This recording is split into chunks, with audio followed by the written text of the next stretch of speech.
So, back in 2020, India kicked off one of the biggest economic shakeups it's seen in decades, and it was all aimed at its single largest sector, agriculture. This move sparked some of the largest protests the country has ever witnessed. To really understand this whole debate, you first have to get your head around the sheer scale of what we're talking about. Let's start with what is, without a doubt, the most important number in this entire story: 58%. Just think about that for a second. Over half of India's population, we're talking more than 600 million people, rely directly on farming for their livelihood.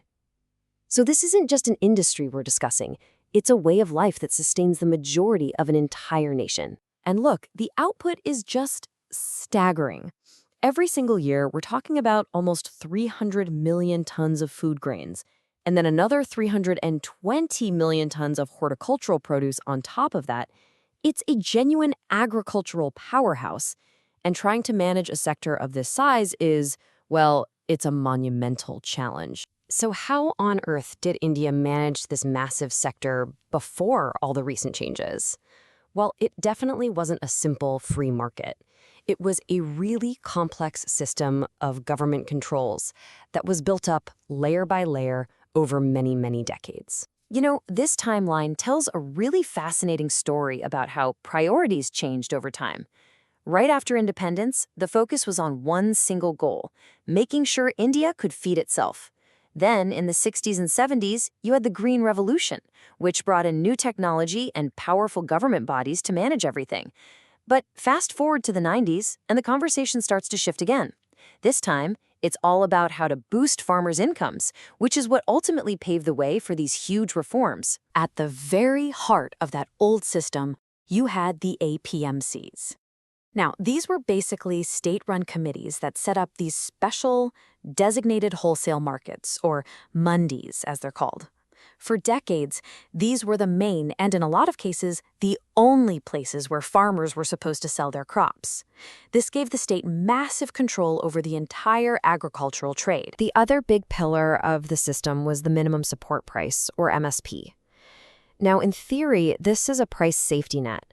The government sets a minimum price for key crops to protect farmers from a sudden price crash. But here's the catch. The reality is, the benefits of that safety net really only reached a couple of crops, mainly wheat and rice, and were pretty much concentrated in just a handful of states. And then, in September 2020, this whole system that had been in place for decades faced its biggest challenge yet. The government argued that the old structure was just holding farmers back. So they passed 3 new laws meant to basically tear that old system down and start fresh. Okay, let's break down this policy shift.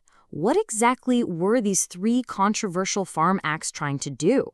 How are they supposed to build a new framework for Indian agriculture? All right, so the reforms essentially did 3 main things. First, they let farmers sell their produce anywhere, even outside of those traditional APMC mandis. Second, they set up a national rule book for something called contract farming, where farmers could sign agreements with private buyers before they even planted their seeds. And third, they loosened government control over storing key foods, meaning stock limits would only kick in during extreme situations like a war or famine. And this right here, this comparison, really gets to the heart of it. The old system was kind of like a bunch of walled gardens, with each state running its own regulated market. The new laws wanted to tear down those walls and create one big national market. The idea was simple: trade anywhere with anyone, and no state taxes on sales happening outside the old mandi system. But, and this is a huge but, not everyone was on board with this vision. The reforms triggered these massive protests across the country. The central fear, which this quote captures perfectly, was that taking away the old system would just throw small farmers to the wolves, leaving them to be exploited by huge corporations with no safety net to protect them. To really get why there was so much fear, you have to look beyond the laws themselves. You have to look at the incredibly complex web of people that gets food from a farm to your table. It's a whole ecosystem of middlemen, money, and deeply rooted relationships. Right. So the supply chain isn't as simple as farmer sells to you. Not even close. It's this whole web of different players.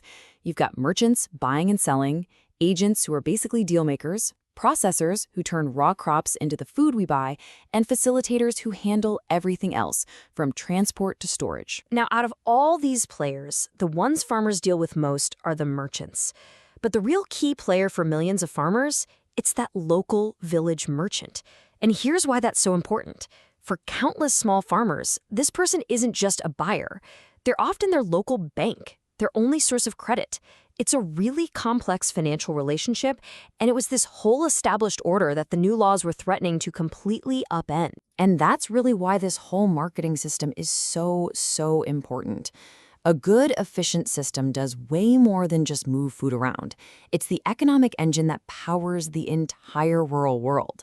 The promise is that it can raise incomes for farmers, create millions of jobs in things like transportation and food processing, and send clear signals back to farmers about what we, the consumers, actually want to buy. And this brings us right to the core tension of this entire debate. India has this official national goal of doubling farmer income. The government believed that a more open, private market was the way to do it, but millions of farmers feared that very same market would be the end of them. In the end, the laws were repealed, but the problem they tried to solve, that hasn't gone anywhere. So the question is no longer just if India should reform, but how. How do you transform a system that supports 600 million people without crushing the most vulnerable in the process?